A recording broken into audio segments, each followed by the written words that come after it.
Okay, let's dive into this. India's latest economic survey presents a fascinating and critical puzzle. On one hand, you've got the domestic economy, and it is absolutely firing on all cylinders. And yet the global system just isn't rewarding this success. What gives? Right? If everything's going so well, what's the actual problem? Let's look at the good news first. We're talking a full-year real growth rate of over 7%. That's huge.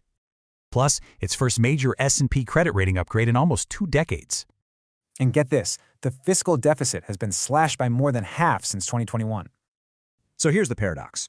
India's best performance in decades is hitting a really tough global system. Basically, the problem is external. The world stage is fragile and full of serious headwinds. Yeah, predictability is just out the window. It's all about security and politics now, not efficiency. The survey maps out 3 possible global scenarios for the near future, and each one gets riskier. And for India, the number one risk in all of these scenarios?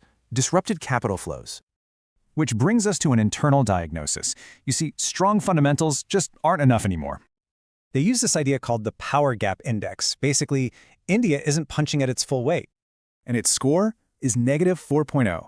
That's the lowest in Asia, besides Russia and North Korea. So how does India close this gap? The survey says a whole new national playbook is needed. A big part of this is reimagining government as an entrepreneurial state, one that takes smart risks. And this means making some really strategic choices, especially about what kind of economy to build. Services are great, sure, but it's manufacturing that really builds a strong state and a stable currency. So, this new playbook, it's a team effort. The state, private sector, everyone has to be on board. And the survey sums up this massive task perfectly. India has to run a marathon like a sprint. Ultimately, this challenge boils down to a fundamental choice, one from the ancient Katha Upanishad. Will it be Surya, the enduring good, or Preya, just fleeting comfort? That's the choice. So, can a nation of 1.4 billion people choose the harder path to become a true global power?